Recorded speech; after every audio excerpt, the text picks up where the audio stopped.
Hello, everyone, and welcome back to Horror Stories. I know many of you use these episodes to fall asleep, so before you drift off, I'd love it if you could leave a comment letting me know where you're listening from around the world. Also, don't forget to like and subscribe if you're enjoying the episodes. Story 1. I've heard so many stories about strange things that happen in the woods, and as someone who grew up in a Cherokee family living near the mountains, I can tell you this. The forest isn't filled with only animals and trees. Out there are things, ancient things that don't want to be disturbed.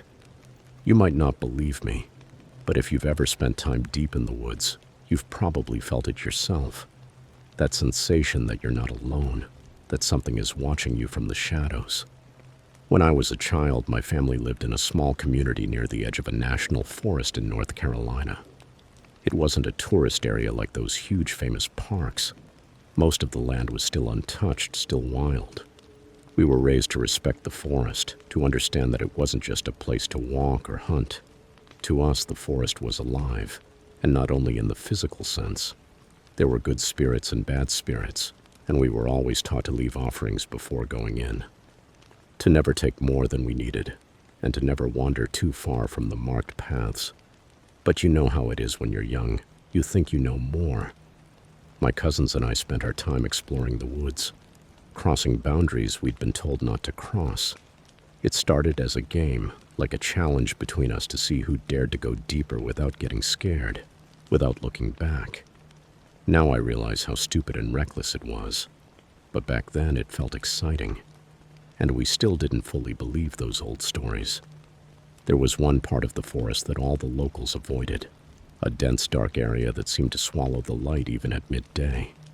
The trees grew incredibly tall and close together. Their branches tangled into each other and formed a twisted canopy that blocked out the sky. We called it the Dark Woods. The stories about that place went back a long time. They said that people who went in didn't come out the same, and sometimes didn't come out at all. We were warned over and over to stay away. But one summer, a group of us, me, my cousins, and a couple friends from town, decided to go in. I don't know why. Maybe boredom, maybe trying to prove something, even if it was only to ourselves. But whatever the reason, we went in, ignoring the warnings from our elders. The first thing we noticed was the silence. Normally, the forest was full of sound, birds, insects, wind moving through the leaves. But as soon as we stepped into the dark woods, it was like the air swallowed everything. No birds, no wind, nothing. Just a dead heavy, crushing silence. I remember looking at my cousin and seeing the same uneasiness on his face that I felt, but none of us wanted to be the first to admit it or say we should turn back. We walked for what felt like hours, though it was probably around 30 minutes, maybe a little more before we realized something. We were lost. All the trees looked the same, and the path we'd come in on had vanished behind us. We tried to go back the way we came, attempting to follow our own tracks. But the more we tried, the more confused we became, like the forest was shifting and changing behind our backs. Then we found a clearing, but it wasn't a normal clearing. It didn't feel natural. In the center was an old stone circle, half buried in the ground, with strange symbols carved into the rocks. I'd never seen anything like it, and none of us could explain what it was. It didn't look like a cemetery, at least not one we recognized, but it looked ancient, much older than anything I'd ever seen in my life. The air around that circle felt heavy, almost like it was squeezing our chests, like it was pressing us down. And that's when we heard the whispering. At first we thought it was the wind, but there was no wind. The trees were completely still. The whispering seemed to come from everywhere at once, and yet we couldn't make out any words. It was low, constant, insistent, like a conversation happening just beyond our reach. We stood frozen, trying to understand what the hell was happening. Then one of my cousins started acting strange. He stared at the stone circle with a blank expression, his eyes glassy like he was in a trance. We called his name, but he didn't answer. He just kept walking toward the stones like something was pulling him in. I ran to him and grabbed him, shook him hard to snap him out of it, to wake him up, to pull him back to reality. That's when we decided it was time to leave. But the forest didn't want to let us go. When we tried to leave the clearing, the way we'd entered had disappeared. There was no path, no exit, just endless trees, and the feeling that they moved every time we turned our backs. I don't know how long we wandered. It felt like days to me. We didn't have enough food or water for that long, and the more we walked, the more desperate we became. The whispering wouldn't stop. Always there, always at a distance, like it was calling us or guiding us deeper into the forest. That night we camped in the middle of a thick grove. Nobody wanted to sleep, but we were exhausted. I remember lying there staring upward, watching the twisted branches, trying to understand what was happening, trying to convince myself there had to be an explanation. And then I saw them, shapes moving between the trees right at the edge of the firelight. They were tall, thin figures, almost invisible in the darkness, but I knew they were there. My heart was pounding, and still I didn't wake the others. I didn't want to scare them more. So I stayed completely still, staring into the dark, praying they wouldn't come closer. The next morning, one of our friends was gone. We searched everywhere. We shouted his name, went over the area again and again, but there were no signs. It was like he had vanished into thin air. That's when the panic truly hit. We knew we were in serious trouble, and no matter what we did, we couldn't find a way out. That day, the forest seemed to close in even more. The trees were tighter, closer together, and the air felt colder, even though it was the middle of summer. And we started hearing other sounds, footsteps behind us, branches snapping, something moving just beyond where our eyes could see. We never saw them directly, but we knew they were there, following us. On the third day, we ended up back at the clearing. The stone circle was still there, almost exactly the same as the first time we'd seen it. And my cousin, the same one who had looked hypnotized, walked up to the circle and knelt in front of it, his hands extended toward the stones. The rest of us stayed back, frozen, too terrified to even get closer. And then we saw it. A figure standing on the far side of the clearing, beyond the circle. It was tall, too tall to be human. It was covered in something that looked like living shadows. Shadows that moved, that shifted, that swirled around its body. We didn't stay to see what it was going to do. We grabbed my cousin and ran. After hours, we finally made it out of the woods and reached a road. We were half out of our minds from exhaustion and fear, but we were alive. We never talked about it after that. They never found our missing friend, and the authorities treated it like an accident. They said he probably fell or got lost and couldn't make it out. But we knew the truth, or at least part of the truth. My cousin was never the same. He became quiet, withdrawn, like part of him had been left behind in those woods.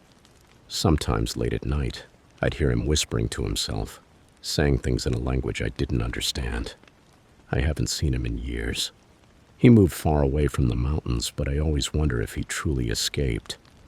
And as for me, I've never gone back to that part of the forest. I stay close to the trails, and I always make sure to leave offerings before I go in. The old stories my grandparents told us are real. There are things in the woods, things older than us, and they don't like being disturbed. If you're ever near a place that doesn't feel right, like the air is too still, or like the trees are watching you, leave. Don't test your luck. I learned that the hard way. Story 2. I'm Cherokee, and the land where my family has lived for generations holds more stories than anyone could ever count.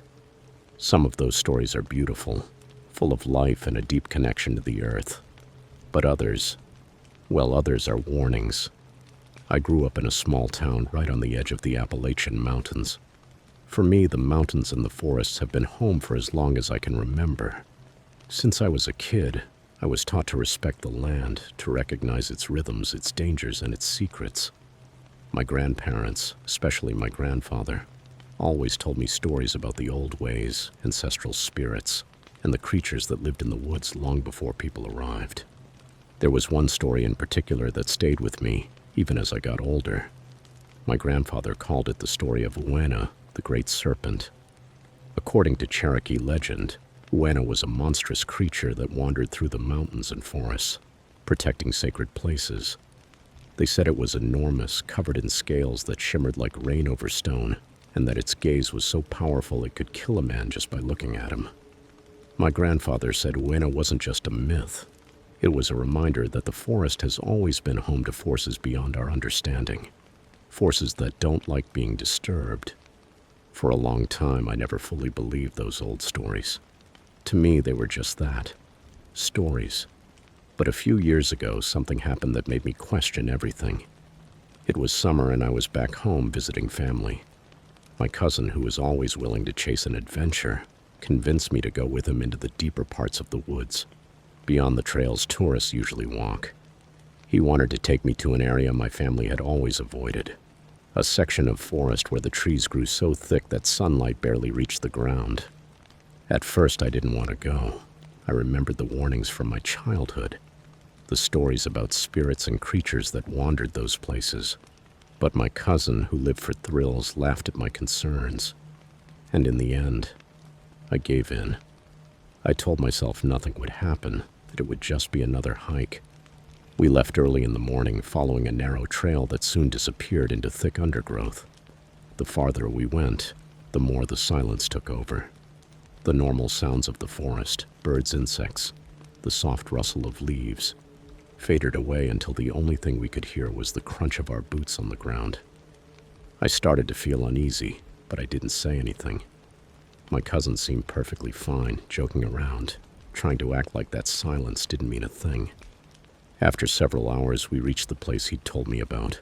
It was a remote part of the forest that felt different from everything else.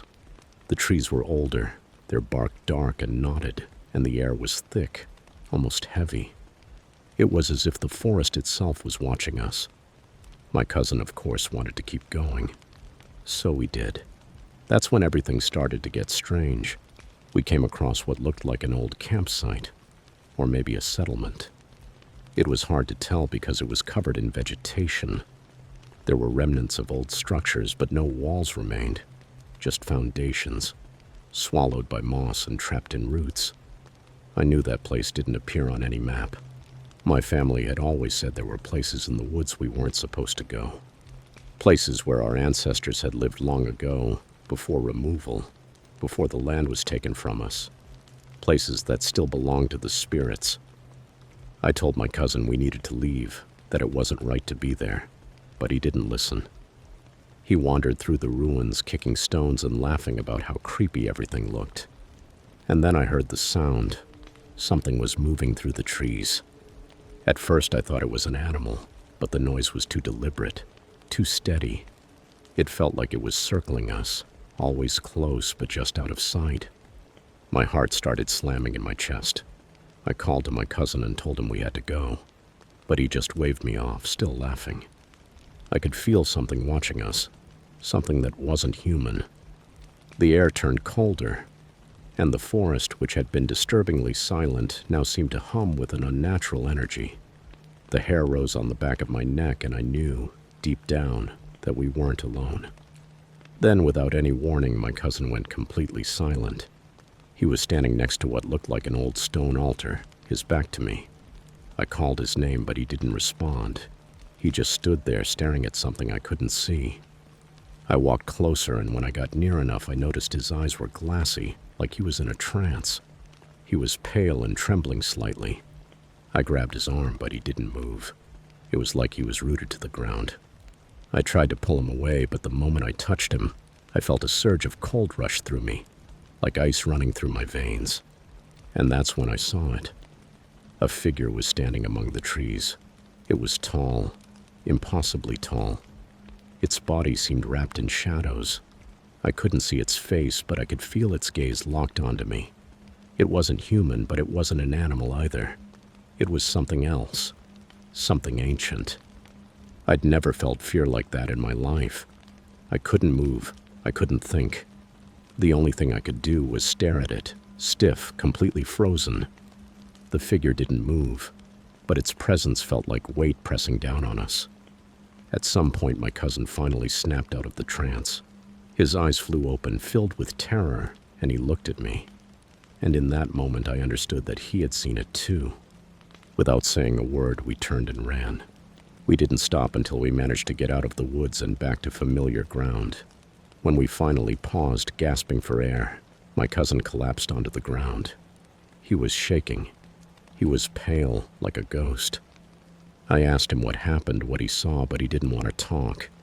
The only thing he said was that we should never go back, and that he was done with hiking. We went home, but nothing was ever the same after that. My cousin stopped coming around as often, and when he did, he was different, quieter, more withdrawn. Not long after, he moved to another state, and I haven't seen him in years. Sometimes I get a message from him, but he never mentions what happened in the woods. Neither do I. It's like we both made a silent pact. Some things are better left unsaid. After all of that, I went to my grandfather and told him everything. He listened in silence, nodding like he'd heard it before. When I finished, he didn't say much. He only told me that what we saw were spirits. He said they were protectors of the land, but that they could be dangerous if they weren't respected.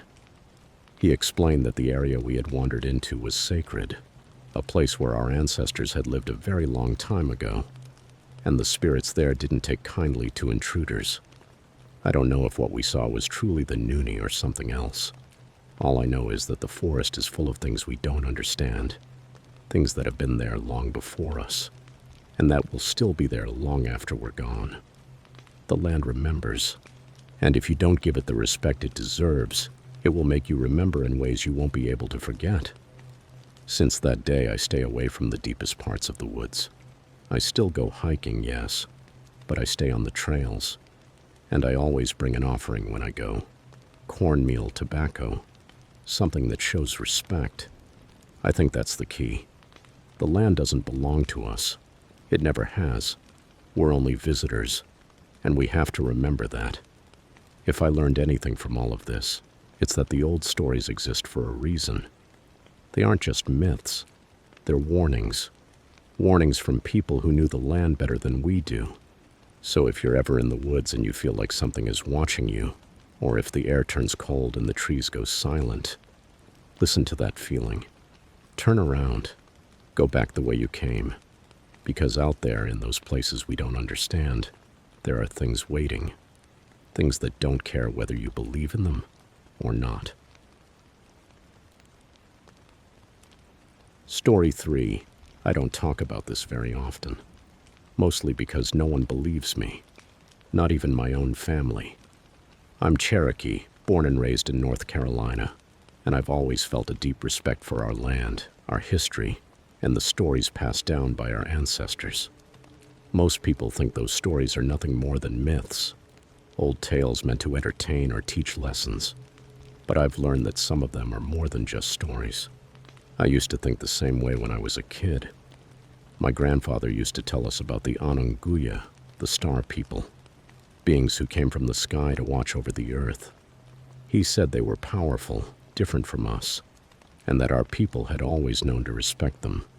But what stayed with me the most wasn't just what he said, it was how he always ended those stories. He would finish with the same idea every time. They're still up there watching. You'll see them when the time comes. I never took it seriously, why would I? The world feels too modern, too advanced for things like that. But a few years ago, something happened, and since then I don't know what to think anymore. It was late summer, just before the leaves began to change. I was camping in the mountains with some cousins and a few friends. The air was warm and the sky completely clear. A perfect night to sit around the fire and share stories. We camped deep in the forest, far from the trails tourists usually use, in a place that had belonged to our family for generations. As the fire crackled, we started telling old stories about spirits, animals, and the star people. Most of us laughed like we always did, but one of my cousins was very serious. He was the quiet type, the kind who listens more than he talks, and he said he had already seen things out there before, lights in the sky, things he couldn't explain. At first I thought he was just trying to scare us, but there was something in his voice that made me pause. It wasn't exactly fear. It was more like reverence, as if he knew something the rest of us didn't. We let it go and went back to roasting marshmallows and joking around. But later, when we finally lay down to sleep, everything changed. I couldn't shake this strange feeling, like the air itself had shifted. It's hard to explain, but it felt as if the forest had become too quiet. There were no crickets, no wind, none of the usual rustling of leaves, just a heavy death-like silence. I tried to convince myself it was my imagination. And then out of nowhere, my cousin sat up and pointed at the sky. "There," he whispered, and the way he said it sent a chill straight down my spine. I looked up, and at first I didn't see anything, just clear, bright stars. But then I noticed something moving. One of those stars wasn't still. It was drifting slowly across the sky, but it wasn't like a plane or a satellite. It didn't blink. It made no sound. It was just there, gliding as if it were searching for something. The others saw it too, but no one spoke. We watched as that light moved, and then without warning it stopped, completely still. That's when a second light appeared, and then a third. They all moved the same way, unsettling, deliberate, as if they weren't there by accident. We stood frozen, staring at the sky, too stunned to speak. It felt like the stars were alive and watching us. And then, just as suddenly as they had appeared, the lights shot off in different directions, faster than anything I've ever seen in my life. They didn't fade out. They didn't dim. They simply vanished. The sky returned to the same silence as before. For a moment, no one moved. We were too shocked to say a single word, and it felt like the air had changed again. But this time it was different, heavier, denser, like something was pressing down on us. My cousin, the same one who had said he'd seen things before, looked at me and said, "They're here." In that moment, I didn't fully understand what he meant, but it didn't really matter because I could feel it. There was something else out there with us. We all felt it, that presence, that weight pressing into the atmosphere. It wasn't evil, but it didn't feel exactly friendly either. It felt ancient, like something that had been watching for far longer than we could possibly understand. No one slept that night. We stayed sitting around the fire, eyes wide open, listening for any sound. But the forest remained silent, and when the sun finally rose, we packed up our things and left, without talking about what we had seen. It wasn't fear that made us leave. It was respect. Something had revealed itself to us, something that didn't belong to our world. When I got back home, I tried to explain it to my family. My mother smiled, half listening, like she thought it was just another camping story. My grandfather, on the other hand, didn't laugh. He looked at me, nodded, and said, "They showed themselves to you because you're ready." That froze me. What did he mean by that? Was it something I was meant to see? Part of our heritage, our lineage, that connection to the land and the sky? I still don't have answers, and part of me isn't sure I want them. Since that night, I've been back to the forest many times, but I've never seen those lights again.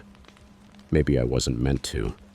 Maybe the star people only show themselves when they choose to, when the time is right, just like my grandfather always said. Still, I think about that night often, about that feeling of being watched by something much greater, much bigger than us. It wasn't a UFO the way people usually describe them, talking about flying saucers or aliens. It was something else, something more, something connected to the land and the sky in a way we still don't understand. I don't know what those lights were, but I do know our ancestors were right. The stars aren't just distant points of light. There's more up there than we can imagine. And sometimes they come down to remind us that we're not the only ones watching.